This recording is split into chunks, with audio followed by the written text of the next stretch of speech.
네, 시청자 여러분 안녕하십니까? 박종진입니다. 전국을 긴장 속으로 몰아넣었던 이 태풍 볼라벤. 네, 지금 조금 이제 수도권으로 멀어지면서 북한으로 빠르게 이동하고 있다고 합니다. 북한도 좀 피해를요, 피해가 덜 생겼으면 좋겠습니다. 하지만 이번 강풍은, 당분간 좀 한반도에 계속될 예정이어서 긴장 늦추지 마시고요. 계속해서 기상일보에 유의하셔야 될 것 같습니다. 태풍이 지나고 난 자리는 고요합니다. 최소한의 피해로 하루속히 여러 곳에서 막 사망 소식이 들리는데요. 지금 마음이 아픕니다. 고추 말리다가 어르신 할머니 날아가서 추락해서 돌아가셨다는 이야기 들으니까 마음이 아프네요. 빨리 대한민국이 평온한 일상 되찾을 수 있기를 바랍니다. 정치권 소식 살펴보겠습니다. 칼럼에 쓰시는 문체가 무척 거칠 것이 없습니다. 거치단 얘기입니다. 방송에서 하시는 말투, 이것도 매우 직설적입니다. 하지만 이분은 알면 알수록 누구보다요, 순수하고 여린 분이라는 걸 느끼게 됩니다. 윤창중 칼럼 세상 대표 오늘도 함께했습니다. 안녕하십니까? 안녕하세요. 네. 어떻게 바람 안 맞으셨어요? 갑자기 저를 왜 그렇게 소개하시죠? 아, 왜요? 거칠 것이. 저 심의위원회도 갔다 오고 막 이래서. 예. 예, 바람 말씀하시죠. 예. 태풍 괜찮으셨어요? 개인적인 피해라기보다는 지금 온 국민들께서 이 태풍 때문에 인명도 피해를 보고 또 많은 피해를 또 겪고 계시고 또 정신적으로도 상당히 좀 긴장되고 우울한 그런 분위기인 것 같아요. 이제 곧 지나간다니까 복구에도 만전을 기하고 다시 또 활기 있게 복구에 좀 전념했으면 합니다. 근데 태풍은 있어야 된대요. 태풍이 없으면 안 된대요. 아, 그렇습니까? 예, 이게 하여튼 자연의 그 바다의 여러 가지 나쁜 것들을 싹 제거해 준다네, 태풍이. 잘은 제가 이 자연과학도가 아니라 잘 모르겠지만 태풍이 되게 중요하답니다. 근데 이제 이렇게 큰 저기가 되니까 피해가 되니까 문제인데 피해 철저히 없도록 좀 준비를 많이 해야 되겠죠. 그러면 서로가 이럴 때일수록 어려운 국민들을 돕고 정부가 나서서 이번에 사망하신 분들이나 이런 분들 지자체가 좀 나서서 좀 많이 좀 챙겨주셨으면 하는 바람입니다. 네, 그렇습니다. 다 어려우신 분들이 또 돌아가세요. 그렇네, 보니까. 그죠? 고추 말리시다가. 참 마음이 아프네. 자, 새누리당이 이제 대선 기획단이라고 하죠. 이건 아직 대선 캠프의 바로 전초 단계라고 해야 되겠죠. 이거 인선을 했었어요. 그죠? 저 예상외로 안대희 대법관, 전 대법관이죠. 이분이 이제 정치 쇄신위원장, 김종인 위원이 국민행복도 위원장 이런 데 갔습니다. 어떻게 보셨습니까? 인선 보면서. 박근혜 후보의 대선 기획단이 이제 출범을 했는데 저는 한마디로 박근혜 후보가 갖고 있는 인재풀, 인재풀의 한계, 박근혜 사단의 인적 한계를 압축적으로 보여준 거 아니냐. 저는 그런 평가를. 왜 그렇습니까? 내리겠습니다. 그래도 이번에 안대 대법관도 오시고 또 예상 못한 이주영 정책위의장도 기획단장에 기획단장에 지금 투톱 체제라는 건데 국민행복특별위원회 처음 들어보는 소리입니다만 국민행복특별위원회 위원장에 김종인 전 장관 그 다음에 정치쇄신위원장에 안대희 전 대법관을 이분은 그래도 진보 쪽 투톱으로 한다고 하는데 과연 이 두 분이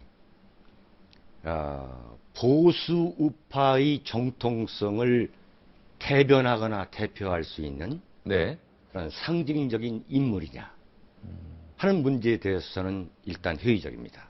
그래도 과연 박근혜 후보가 이런 대선 기획단을 통해서 만약에 집권을 했을 경우에 국가를 어떤 방향으로 이끌어 가겠다는 그 그림이 보이지 않는다.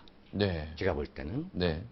김종인 위원장의 경우는 여야를 넘나들면서 30여 년 동안 정치를 했습니다만 보수 우파 정당의 네. 대선 기획단을 이끌 수 있는 그러한 과연 상징성이 있는 인물이냐. 김종인 위원장이요. 네. 또 하나는 안대희 대법관. 노무현 대통령 대법관. 때 대법관이 됐죠. 그랬죠. 네. 중수부장. 네, 노무현 대통령 사시 동기. 네. 네. 그런데 제가 볼 때는 과연 대법관을 해서 네. 대법관을 맞춘 뒤 45일 만에 네. 특정 정당의 대선 캠프에 들어가는 것이 국가 지도급에 있는 인사로서 과연 적절한 처신인가 라고 비판하는 야당의 비판에 대해서는 충분히 공감합니다. 하지만 네. 삼고초려 했다고 들었고요. 계속 그 부분 때문에 네. 계속 거부를 했다고 들었는데, 네. 네, 삼고초려. 저는 그런 자세는 옳지 않다고 보는 거예요. 대한민국 대학 총장들이 네. 총장 마치고 나서 또는 총장 임기 중에 네. 임기도 끝나지 않았는데 대통령 비서실장 들어가고 네. 네? 국가 최고의 법조계라는 대법관들이 마치고 나서 45일 만에 대선 후보 캠프에 들어가서 일한다. 이것은 저는 바람직한 게 아니고 아마 세계 어느 선진국에서도 네. 민주주의 국가다운 국가에서 이런 경우는 쳐다보기 어려울 겁니다. 대한민국 발전을 위해서 구국의 어떤 결단을 내렸다. 이렇게 또 해석할 수도 있는 거 아니겠습니까? 대한민국 발전을 위해서 꼭 대법관이 나오자마자 45일 만에 네. 이런 자리에 가야 되겠습니까? 네. 지금 대한민국은요. 왜 권위가 무너지냐면 대학 총장, 국무총리 하던 분들 한 달도 안 돼서 로펌에 들어가시고 네? 이런 일들이 검찰총장 하던 분, 법무장관 하던 분, 초선 의원으로 국회 들어가가지고 같이 몸싸움하고 농성하고 그분들의 머릿속에는 끊임없이 관존 민비 의식이 있는 거예요. 내가 항상 나는 관에 있어야만 내 인생은 화려한 것이다. 라는 의식을 하는데 후배도 생각해야 됩니다. 네? 이제 대법관을 하셨으면은 네. 그야말로 금자탑을 이룬 거예요. 네. 어떻게 보면 영광이죠. 집안의 영광이죠. 집안의 영광이고 이건 말 국가적인 장관보다도 더 훌륭하다 이렇게 평가를 국가적으로 받았습니다. 지도적인 사법부에서. 위치인데 네.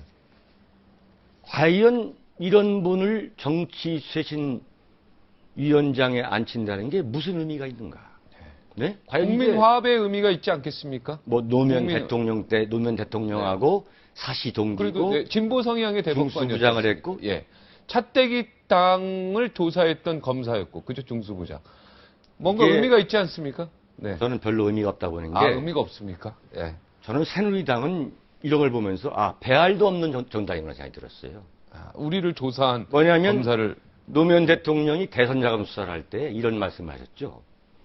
만약 내가 한나라당 대선 자금의 10분의 1만 쓴 것이 확인된다면 나는 대통령 그만두겠다. 그만두고 정계 은퇴하겠다. 그러셨습니까? 네. 근데 검찰 수사 결과는 어떻게 나왔습니까? 그때 10분의 1이 넘었나요? 거의 10분의 1 나왔지 않습니까? 10분의 1로 나왔죠. 네. 어쨌든 간에 제가 볼 때는 과연 새누리당의 집권이 보수우파 정권을 예고하는 것이냐. 이것은 역시 저는 회의적인 것이고 네. 두 번째는 중도를 포용해야만 네. 의원을 확대해서 박근혜 후보가 이길 수 있다. 대권을 얻을 수 있다. 네. 이렇게 지금 말하는 것이 일반된 보편적인 관측 아니겠습니까? 네. 근데 과연 중도를 포용하겠다는 의지가 여기 과연 있느냐? 누구 말씀하세요? 아니, 두 분 다. 김종인 위원장이나 아까 우파가 보수 우파냐? 그러니까 보수 우파가 아닌 분들 이렇게 위원장으로 앉힌다는 것 자체가 어떤 중도를 껴안는 그러한 행위로 보여줄 수 있는 거 아니겠습니까? 문제는 새누리당이 정확하게 됩니다. 정직해야 됩니다. 중도 정당, 중도 회색 정당으로 갈 거냐? 아니면 완전히 좌클로 갈 거냐? 아니면 우리의 간판은 보수 우파 정당이다. 이렇게 간판을 내걸고 중도를 포용하는 거하고 간판 자체에 그야말로 보수 우파의 정체성을 대변할 수 없는 사람을 앉히는 거하고는 너무 다른 얘기죠. 이거 큰 차이가 있는 거죠. 네.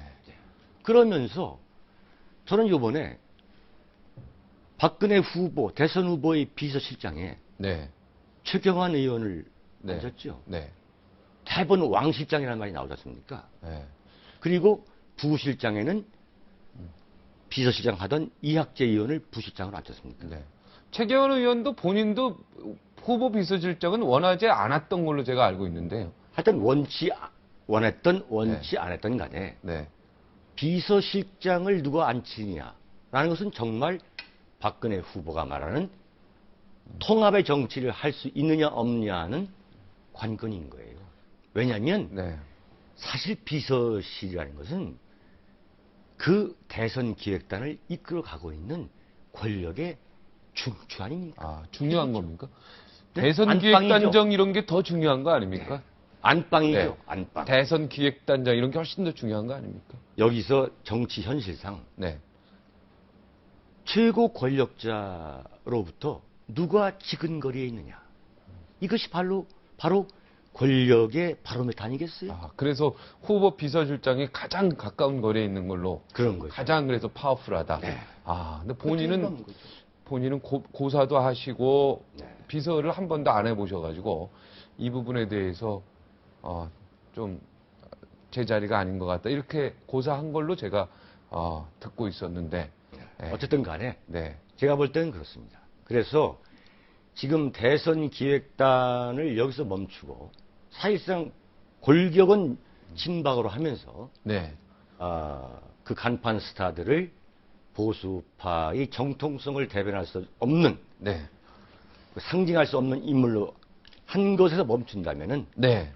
그건 상당히 어려움이 겪을 겁니다. 네. 네.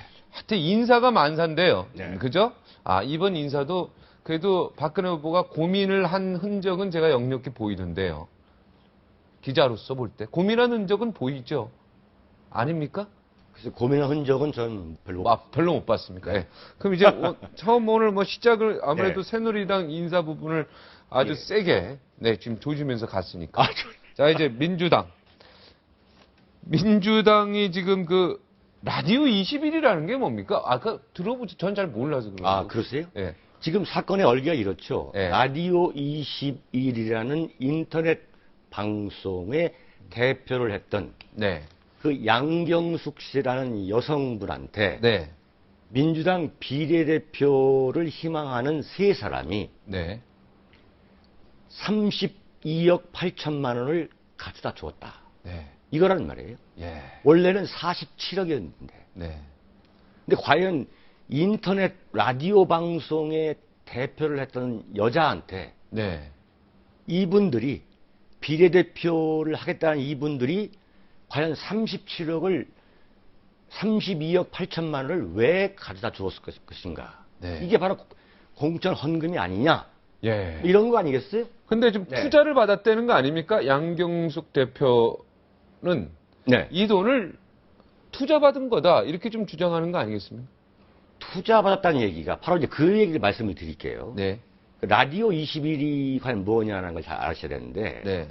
라디오 21이라는 것은 소위 말하는 노무현 대통령을 대통령으로 만들겠다고 했던 이른바 친노 전위 세력들. 네. 배우 문성근 씨, 명계남 씨, 그다음에 노무현 대통령의 정신적 경호원이라고 했던 유시민 씨가 네. 인터넷 라디오를 만들어 가지고 네. 대통령 선거 때에 큰 재미를 본 거죠. 그래서 여기에서 다시 이제 2003년에 이제 라디오 21이라는 방송을 만들어 가지고 네.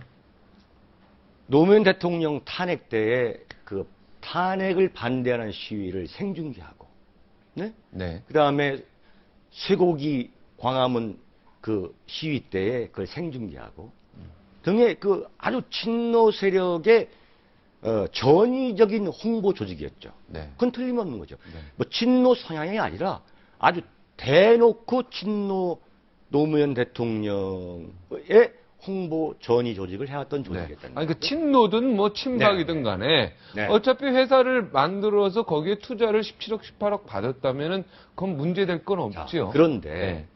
읽어보세요. 자꾸 그것만 문제없다 하지 마시고 네네. 제 설명 좀 들으시고. 네. 그러니까 지금 아, 그런데- 민주당과 저기 일부 매체에서 네. 진보 매체에서는 이건 물타기다. 네. 지금 얼마 전에 공천원금 아니, 사건 그러니까 있잖아요. 현기환 전 의원의 네, 네. 예, 이걸 물타기 하는 거 아니냐. 네. 이거 이게 왜 또 지금 이 시즌에 이게 나오냐. 자, 이런 식으로 해서 검찰이 새누리당 편을 들어주는 거 아니냐 이렇게 좀 비판하고 있지 않습니까? 예. 아니 비판 전에 네.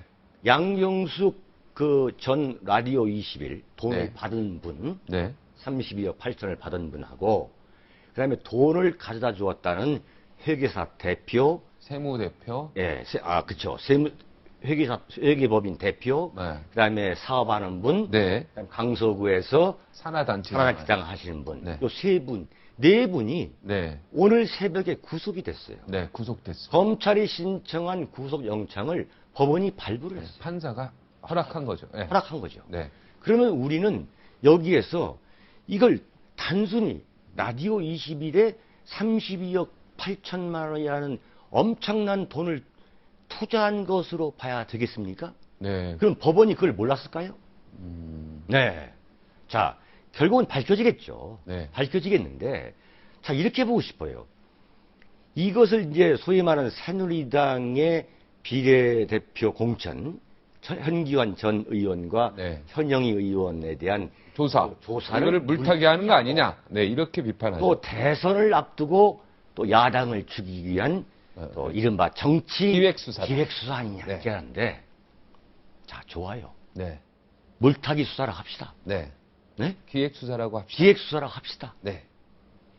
그러면 당초 47억이라는 돈을 갖다 주려 했는데 네. 47억이 지금 라디오 20이라는 인터넷 방송이에요. 인터넷 방송. 네. 인터넷 방송 이렇게 돈이 많이 거기에 들어간다는 32억 거죠. 8천 47억을 투자한다? 그것도 3명이 똑같이 이른바 비례대표로 금배지를 달려고 하는 정치 희망자들이 거기다가 했다? 지금 박영카님하고 저하고는 네. 모르는 거예요, 결과에 대해서는. 네, 진실을 모르죠. 모르지만 네. 지금 상식적인 안목으로 우리가 얘기해 볼 필요가 있는 거예요. 네. 자, 그렇다면은 네. 그러면서 또 뭐라 그랬냐면 민주당이 이것은 개인 비리일 뿐이고 우리와 관계없다 그랬어요. 네? 그러면 증거를 내놔야죠. 증거를 내놔야죠. 그리고 32억 8천만 원을 갖다가 구체적으로 라디오 21이 어떻게 썼느냐? 썼느냐, 네. 그 투자금을 어떻게 네. 활용하려 했느냐. 네. 그거는 이제 검찰이 밝힐 것 같고. 쉬운 거 아니겠어요? 네. 네네. 이 페이스북에 남긴 글, 이걸 좀 분석을 좀 할 필요가 있어요. 그죠? 네. 참 웃기는 세상, 웃기는 자들, 지나가는 개도 웃겠다. 이건 아무래도 검찰이나 새누리당을 향해서 얘기하는 거, 검찰을 향해서 얘기하는 거 아니겠습니까? 아니죠. 아닙니까? 아니죠. 지금 양경숙 이분이 검찰에 체포되기 전 4일 전에 네. 자기 페이스북에 올린 글을 보면은 마치 민주당에서 네. 이건 너 개인 비리니까 네. 네가 장렬하게 전서하고 너로 끝나라 라고 마치 무슨 밀어붙이고 이렇게 좀 협박하고 한 데 대해서 네. 굉장히 강하게 반발하는 그런 뉘앙스죠. 그게 뭐냐면 그럼 여기서 웃기는 자들이라는 것은 이거 민주당을 보세요. 얘기하는 겁니까? 그렇죠. 민주당. 이건 매우 중대한 메시지예요. 네. 네, 워딩 하나하나 좀 읽어볼게요. 참 웃기는 세상, 웃기는 자들. 네. 지나가는 개도 웃겠다. 네? 여기까지는 누가 웃기는 자들이고 지나가는 헷갈리죠. 제가 모르죠. 네, 참고로 잠깐 지금 민주당 강원도 네. 거기 지금 경선에서 네. 네, 지금 문재인 후보가 1위, 네. 1위. 뭐 45.8%니까 일이 나오겠죠. 네. 그다음 넘어가겠습니다. 네. 그 다음 이야기가 네. 좀 헷갈려서 말씀을 못 드리겠습니다. 네. 네. 죄송합니다. 네. 그 다음이 중요한 거예요. 공천 헌금이라니 한 번 모두 함께 죽자고. 아, 이 멘트가 좀 이상하네요. 네. 죽으려고. 공천헌금이라니 네. 한 번 모두 함께 그러니까 공천헌금이 아니라는 얘기죠, 양경수 대표. 아니라는 거죠. 네.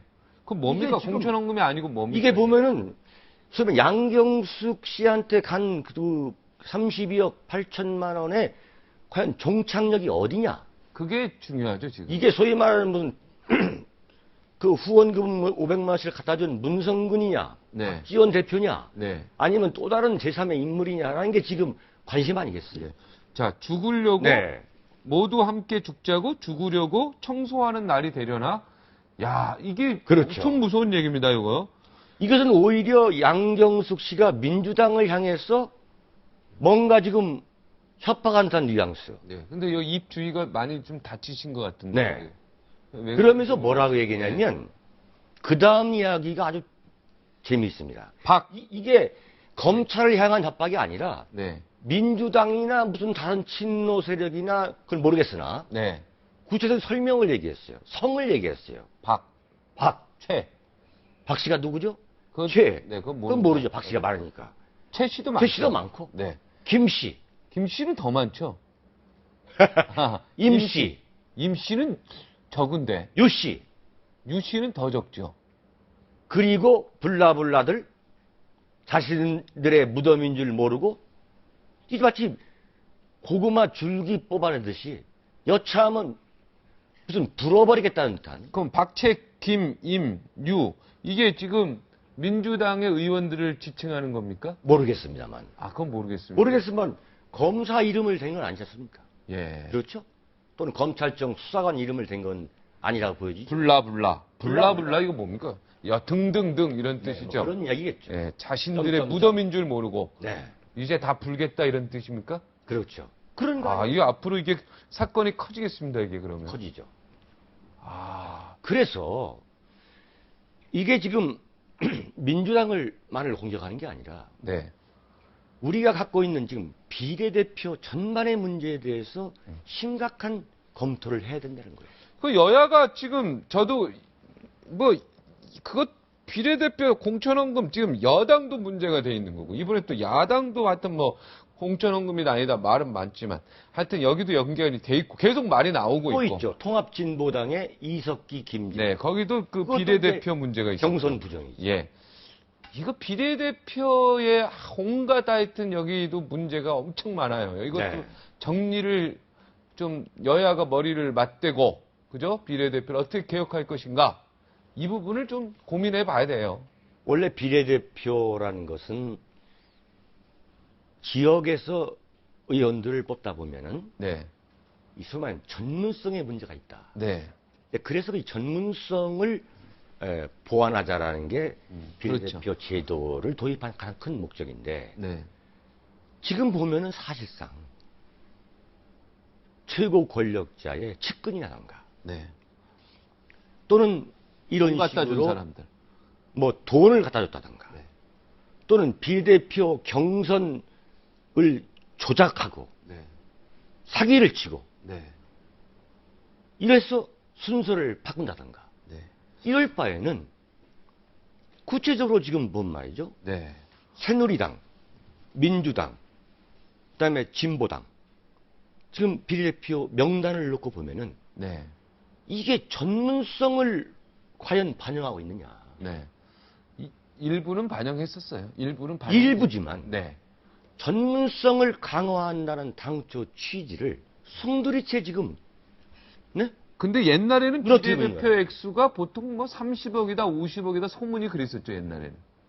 그런 얘기가 있었죠. 예, 그런 얘기 있었는데 네. 지금 많이 떨어졌습니다. 18억, 12억 뭐 이렇게. 그죠? 현기현 전 의원은 3억까지 3억이죠. 네. 무척 염가로 3억이었다는 세일이 건데. 되고 있어요, 세일. 네. 네. 그게 뭐 전부인지 네. 또는 일부인지는 네. 모르지 않겠습니까? 네. 네. 알겠습니다. 자, 그 모바일 투표 얘기 한마디 해주시겠습니까? 그렇죠. 민주당 모바일 투표 이거 지금 뭐 경선 후보주들이 비박 후보들이 또 막 비박이 아닙니다. 제 비문. 네. 비문. 네, 비문 후보들이 또 막 반대하고 그랬는데 이제 다시 또 하기로 했고 그런데 모바일 투표니 또 뭐 위헌적인 부분이 있느냐, 뭐 불법적인 뭐 네. 선거의 그 4대 선거의 내용, 보통 평등 뭐 비밀 이거 있지 않습니까? 여기에 또 위배되는 부분이 있느냐 없느냐 논란도 많고 그런데 모바일 투표 어떻게 보십니까 이거? 지금 문재인 후보가 경선에서 네. 충북 경선에서 1위 했다는 거죠. 네, 네. 강원도. 강원도에서 모바일이라는 게 뭡니까? 핸드폰 아닙니까? 이게 들고 다니는 겁니다. 예.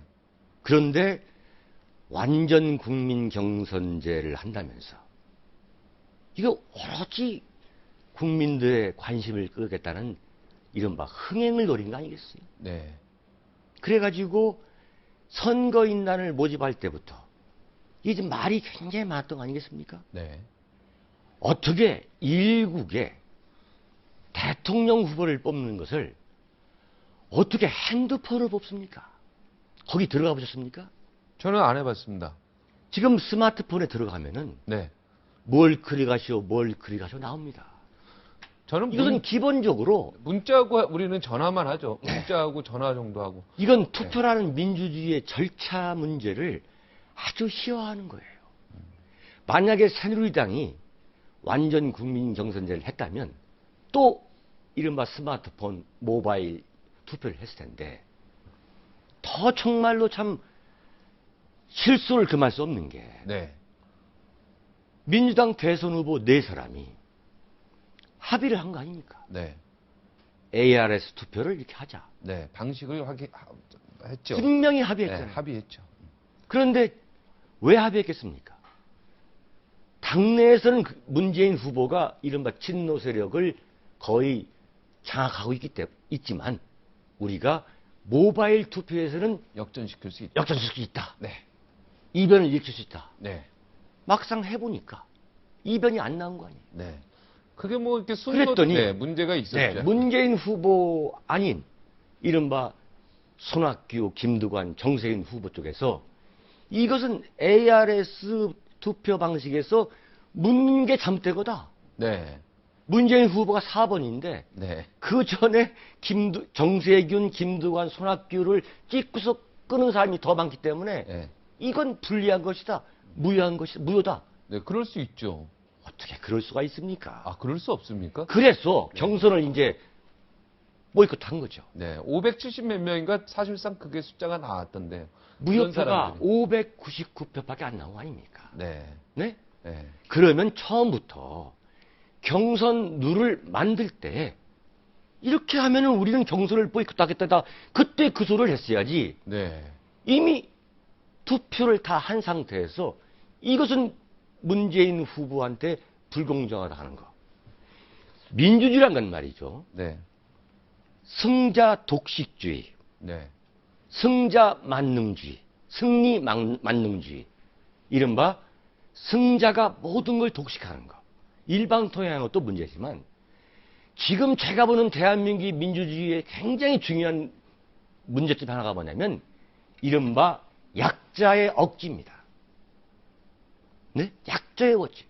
한 번 정한 원칙을 설령 문제가 있다 하더라도 그것을 끝까지 지켜보려고 노력하고 또 그 게임의 안에 들어간 사람들이 게임의 룰을 지키려 하는 것도 그 자체가 민주주의인 거예요. 네.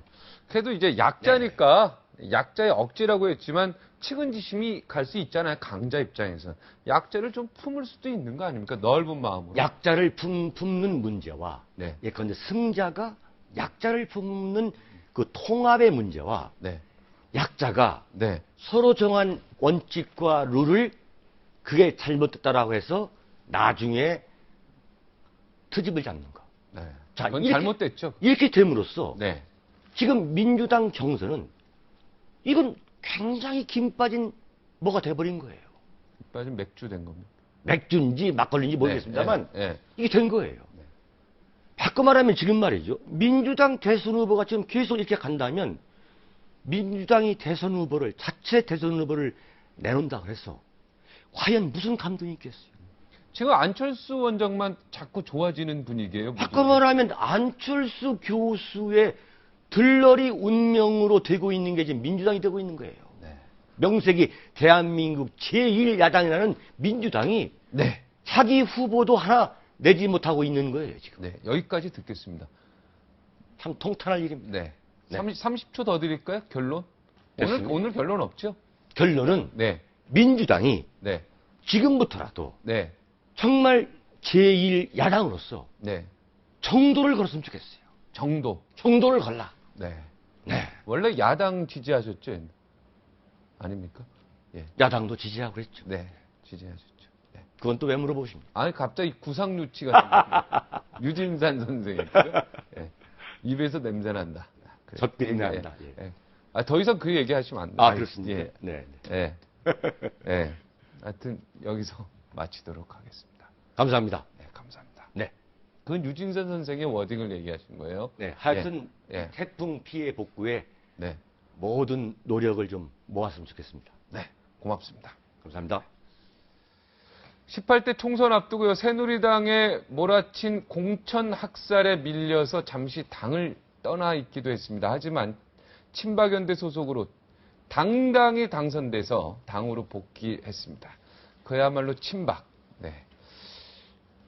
손에 이 도장 꽝 받으신 분이 나오십니다. 박근혜 후보의 대선 선대위는 경선 때와는 달리 인적 구성에 큰 변화를 줘야 된다.